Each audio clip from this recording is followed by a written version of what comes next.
ಅಫ್ಸರ್ ಕೊಡ್ಲಿಪೇಟೆ ಯಾವುದೇ ಭ್ರಷ್ಟಾಚಾರ ಮಾಡುದಿಲ್ಲ, ಯಾವುದೇ ಕಮಿಷನ್ ತಗೊಳ್ಳೋದಿಲ್ಲ, ಪ್ರಾಮಾಣಿಕವಾಗಿ ನಿಮ್ಮ ಮನೆ ಮಗನಾಗಿ ಕೆಲಸ ಮಾಡ್ತಾರೆ. ಗಮನಕ್ಕೊಳಗಾದ, ತುಳಿತಕ್ಕೊಳಗಾದ, ಮೂಲೆಗೆಸೆಯಲ್ಪಟ್ಟಂತ, ಅವಕಾಶ ವಂಚಿತ, ರಾಜಕೀಯ ಹಕ್ಕುಗಳಿಂದ ನಿರಾಕರಿಸಲ್ಪಟ್ಟ ಜನರ ಪ್ರತಿನಿಧಿಯಾಗಿ ವಿಧಾನಸಭೆಗೆ ಕಳಿಸ್ತಾ ಇದಾರಲ್ಲ, ಇದು ನಾನು MLA ಅಂತ ನಾನು ಭಾವಿಸ್ತಾ ಇಲ್ಲ. ಇದೊಂದು ಹೊಸ ಜವಾಬ್ದಾರಿ. ನೋಡಿ, ನಮ್ಮ ದಾವಣಗೆರೆಯ ಉಪಚುನಾವಣೆಯಲ್ಲಿ ಏನು ದಾವಣಗೆರೆ ದಕ್ಷಿಣದ ಎಲ್ಲ ಮತದಾರರಲ್ಲಿ ನನ್ನ ವಿನಂತಿ ಏನು ಅಂತ ಹೇಳಿದ್ರೆ, ಈ ಒಂದು ಉಪಚುನಾವಣೆ ಒಂದು ಅಭಿವೃದ್ಧಿಯ ಮತದ ಚುನಾವಣೆ ಆಗಬೇಕು, ಅಭಿವೃದ್ಧಿ ಬಗ್ಗೆ ಚರ್ಚೆ ಆಗಬೇಕು. ಕಳೆದ 30-40 ವರ್ಷಗಳಿಂದ ಈ ಒಂದು ಕ್ಷೇತ್ರವನ್ನ ಆಳ್ತಾ ಇರುವಂತವರು ಯಾವ ರೀತಿ ಇಲ್ಲಿ ಅಭಿವೃದ್ಧಿ ಮಾಡಿದ್ದಾರೆ ಅಂತ ಎಲ್ರಿಗೂ ಗೊತ್ತಿದೆ. ಹಾಗಾಗಿ ರಾಜಕೀಯ ವ್ಯವಸ್ಥೆಯಲ್ಲಿ ನಮ್ಮೊಬ್ಬ ಅಭ್ಯರ್ಥಿ ಯಾವ ರೀತಿ ಇರಬೇಕು ಅಂತಂದ್ರೆ, ಅವರಿಗೆ ಈ ನೆಲದ ಸಮಸ್ಯೆಗಳು ಗೊತ್ತಿರಬೇಕು. ಅಫ್ಸರ್ ಕೊಡ್ಲಿಪೇಟೆ ಅವರು ವಿದ್ಯಾವಂತ, ವಿಚಾರವಂತ, ಪ್ರಬುದ್ಧ ರಾಜಕಾರಣಿ. ಕಳೆದ 20 ವರ್ಷಗಳಿಂದ ಅವರು ಸಾರ್ವಜನಿಕ ರಂಗದಲ್ಲಿದ್ದಾರೆ. ಹಲವಾರು ಹೋರಾಟಕ್ಕೆ ನೇತೃತ್ವ ಕೊಟ್ಟಿದ್ದಾರೆ. ಎಲ್ಲ ಭಾಷೆಗಳನ್ನ ಬಲ್ಲವರು, ಕನ್ನಡ ನಾಡಿನ ನೆಲ, ಜಲ, ಗಡಿ, ಭಾಷೆ, ರೈತರ ಸಮಸ್ಯೆ, ಎಲ್ಲ ಸಮಸ್ಯೆಗಳನ್ನ ಬಲ್ಲವರು. ವಿಧಾನಸಭೆಯಲ್ಲಿ ಎಂತಹ ವಿಷಯಗಳನ್ನು ಪ್ರತಿಪಾದಿಸಬಲ್ಲ ಒಬ್ಬ ಸಮರ್ಥ ಅಭ್ಯರ್ಥಿ. ಅಂತಹ ಅಭ್ಯರ್ಥಿಯನ್ನ ನಾವು ದಾವಣಗೆರೆ ಸೌತ್ಗೆ ನಾವು ಕೊಟ್ಟಿದ್ದೇವೆ, ದಕ್ಷಿಣಕ್ಕೆ ನಾವು ಕೊಟ್ಟಿದ್ದೇವೆ. ಅವರಿಗೆ ಬೆಂಬಲಿಸಬೇಕು. ಒಂದು ಉದಾಹರಣೆಯನ್ನ ನಾನು ಹೇಳ್ತೇನೆ. ಈ ದಕ್ಷಿಣ ವಿಧಾನಸಭಾ ಕ್ಷೇತ್ರದಲ್ಲಿ ಅಹಿಂದ ವರ್ಗದ ಮತದಾರರೇ ಅತಿ ಹೆಚ್ಚಿರುವಂತ. ಆದ್ರೆ ಅಹಿಂದ ವರ್ಗಗಳಿಗೆ ನ್ಯಾಯ ಸಿಕ್ಕಿದ್ಯಾ ಅಂತ ಕೇಳಿದ್ರೆ ದೊಡ್ಡ ಯಕ್ಷ ಪ್ರಶ್ನೆ ಆಗಿದೆ.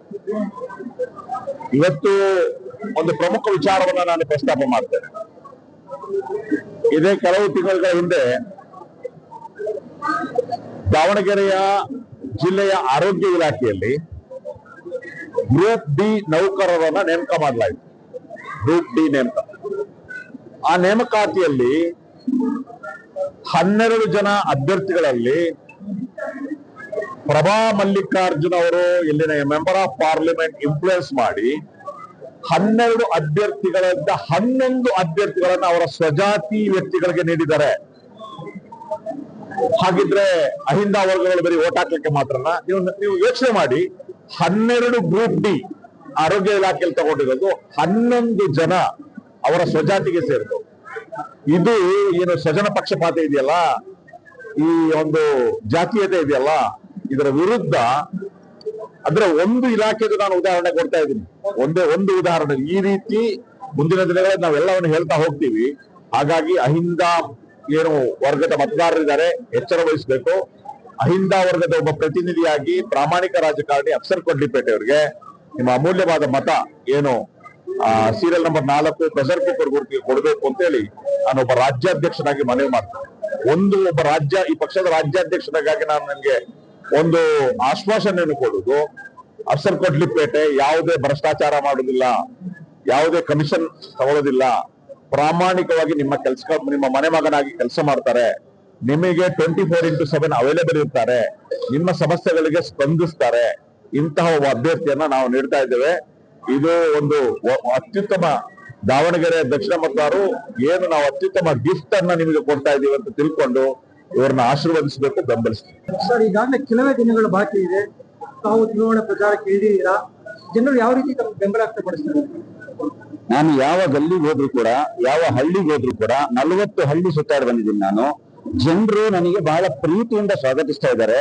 ಮತ್ತೆ ಇನ್ನೊಂದು ಬ್ರೇಕಿಂಗ್ ನ್ಯೂಸ್ ನಿಮ್ಮ ಮಾಧ್ಯಮದ ಮೂಲಕ ಬ್ರೇಕ್ ಮಾಡಿ. 50-60 ವರ್ಷದ ಇತಿಹಾಸದಲ್ಲಿ ಯಾವ ಹಳ್ಳಿಯಲ್ಲಿ ಇದುವರೆಗೆ MLA ಕ್ಯಾಂಡಿಡೇಟ್ ಮನೆಗೆ ಹೋಗಿಲ್ಲ ಅಂತ. ನಾನು ಹೋಗ್ಬೇಕಾದ್ರೆ ಯಾವ ಚುನಾವಣೆ ಇದು ಇಂಥ ಚುನಾವಣೆಯಲ್ಲಿ ಅಭ್ಯರ್ಥಿ ಮನೆಗೆ ಬರ್ತಾರ ಅಂತ ಕೇಳಿದ್ರೆ ಆಶ್ಚರ್ಯಚಕಿತರಾಗಿದ್ದಾರೆ. ಅಂದ್ರೆ ಇದುವರೆಗೆ ಯಾರು ಇದ್ರು ಅವರು ಮನೆಯಲ್ಲಿ ಕೂತ್ಕೊಂಡು ಚುನಾವಣೆ ಮಾಡ್ತಾ ಇದ್ದಿದ್ದು. ಅಫ್ಸರ್ ಕೊಡ್ಲಿಪೇಟೆ ಈ ಮಣ್ಣಿನ ಮಗ, ಅವರ ಮನೆ ಬಾಗಿಲಿಗೆ ಹೋಗಿದ್ದೇನೆ, ಬೀದಿಗೆ ಹೋಗಿದ್ದೇನೆ, ಅಲ್ಲಿಯ ಸಮಸ್ಯೆಯನ್ನು ತಿಳ್ಕೊಂಡಿದ್ದೇನೆ, ಎಲ್ಲ ನೋಟ್ ಮಾಡಿದ್ದೇನೆ. ಹಾಗಾಗಿ ಜನರು ಬಹಳ ಪ್ರೀತಿಯಿಂದ ಈ ಬಾರಿ ಬದಲಾವಣೆಯನ್ನ ಬಯಸ್ತಾ ಇದ್ದಾರೆ. ಒಳ್ಳೆಯ ರೆಸ್ಪಾನ್ಸ್ ಸಿಗ್ತಾ ಇದೆ. ನೀವು ಗ್ರೌಂಡ್ ರಿಪೋರ್ಟ್ ತಗೊಳ್ಳಿ ಸರ್, ಎಲ್ಲಾ ಬೀದಿಗಳಲ್ಲಿ ವಾಲಂಟಿಯರ್ ಆಗಿ ಇಲ್ಲ ಯುವಕರು ಏನ್ ಅವರಲ್ಲಿ ಒಂದು ಅಂಡರ್ ಕರೆಂಟ್ ಇತ್ತು, ಅದಕ್ಕೆ ಒಂದು ಈ ಬಾರಿ ಬದಲಾವಣೆ ತರಬೇಕು, ಅಭಿನಹಿತ ಕವಿನಹಿ ಅಂತೇಳಿ ಒಂದು ಸ್ಲೋಗನ್ ತಯಾರು ಮಾಡ್ಕೊಂಡಿದ್ದಾರೆ. ಇದರ ಕನ್ನಡ ಅನುವಾದ ಏನಂದ್ರೆ ಈ ಬಾರಿ ಇಲ್ಲ ಅಂದ್ರೆ ಮತ್ತೆಂದೂ ಇಲ್ಲ ಅಂತ ಹೇಳಿ. ಹಾಗಾಗಿ ಒಳ್ಳೆಯ ರೆಸ್ಪಾನ್ಸ್ ಸಿಗ್ತಾ ಇದೆ ಸರ್.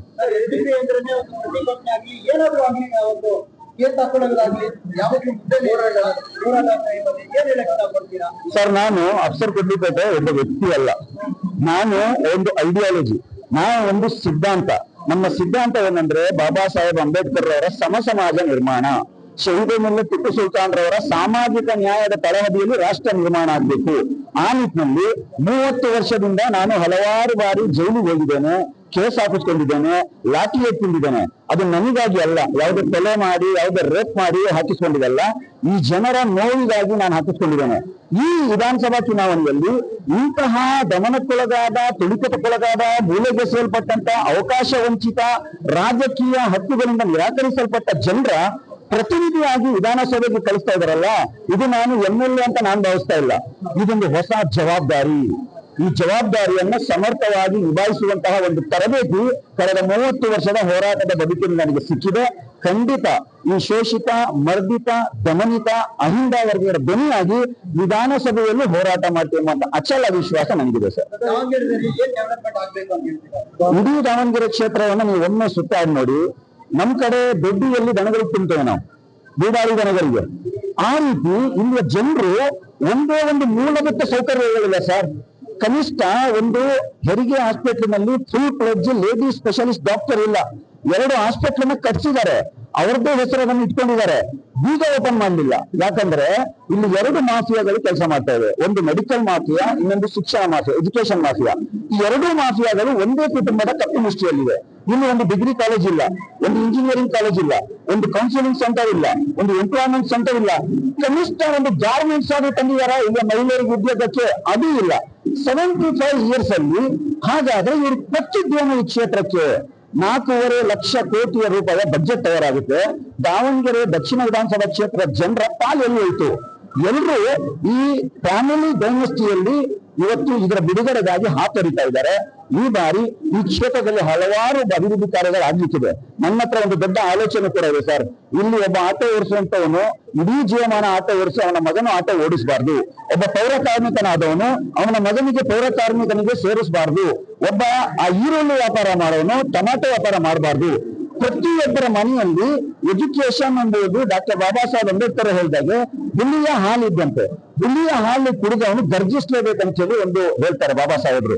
ಹಾಗಾಗಿ ನನ್ನ ಕನಸೇನಿದೆ, ಒಂದೊಂದು ಮನೆಯಲ್ಲಿ ಒಬ್ಬ ಇಂಜಿನಿಯರ್ ಬರಬೇಕು, ಒಂದೊಂದು ಮನೆಯಲ್ಲಿ ಒಬ್ಬ ಡಾಕ್ಟರ್ ಆಗಿ ಬರಬೇಕು, ಒಬ್ಬೊಬ್ಬ ಮನೆಯಲ್ಲಿ ಒಬ್ಬ ಸೈಂಟಿಸ್ಟ್ ಆಗಿ ಬರಬೇಕು. ಅದು ಬರ್ಬೇಕಂತ ಹೇಳಿದ್ರೆ ಬೇಸಿಕ್ ಆಗಿ ಎಜುಕೇಶನ್ಗೆ ಫೋಕಸ್ ಮಾಡಬೇಕು. ಇದು ನನ್ನ ಕನಸು.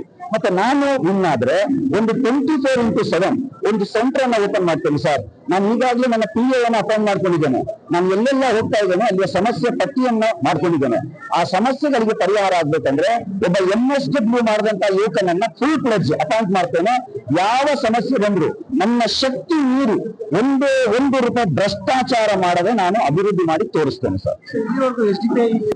ಖಾತೆ ತೆರೆದಿಲ್ಲ, ಸರ್, ಈ ಇತಿಹಾಸವನ್ನು ನೀವು ನೋಡಿದ್ರೆ ಪ್ರತಿಯೊಂದು ಬದಲಾವಣೆಗೂ ಒಂದು ಸಮಯ ನಿರ್ಧರಿತ ಆಗ್ತದೆ.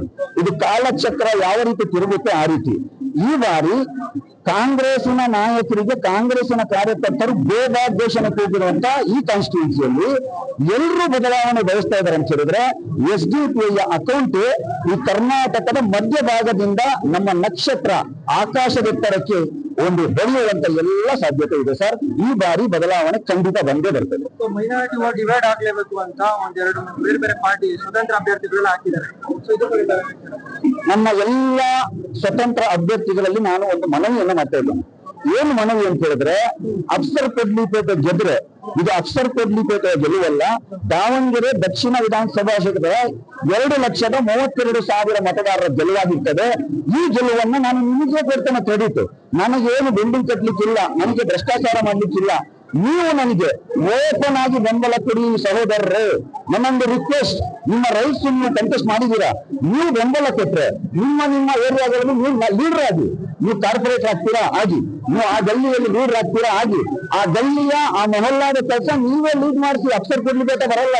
ನನ್ನ ಸಿಗ್ನೇಚರ್ ಮಾತ್ರ ತಗೊಳ್ಳಿ. ನೀವು ₹1 ನನಗೆ ಕೊಡಬೇಡಿ. ನೀವು ನನ್ನ ಒಂದು ರಿಕ್ವೆಸ್ಟ್, ಆಲ್ಮೋಸ್ಟ್ ಇಂಟರ್ ಕರೆಂಟ್ ಇದೆ, ಒಂದು ಅಂಡರ್ ಕರೆಂಟ್ ಇದೆ, ಎಲ್ಲರೂ ಬಯಸ್ತಾ ಇದ್ದಾರೆ.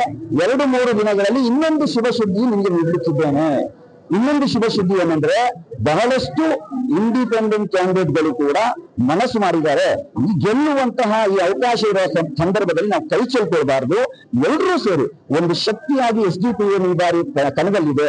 ಒಂದು ಶಕ್ತಿಯನ್ನು ತುಂಬಬೇಕೆಂಬಂತ ಮನಸ್ಸು ಎಲ್ಲರಲ್ಲೂ ಇದೆ.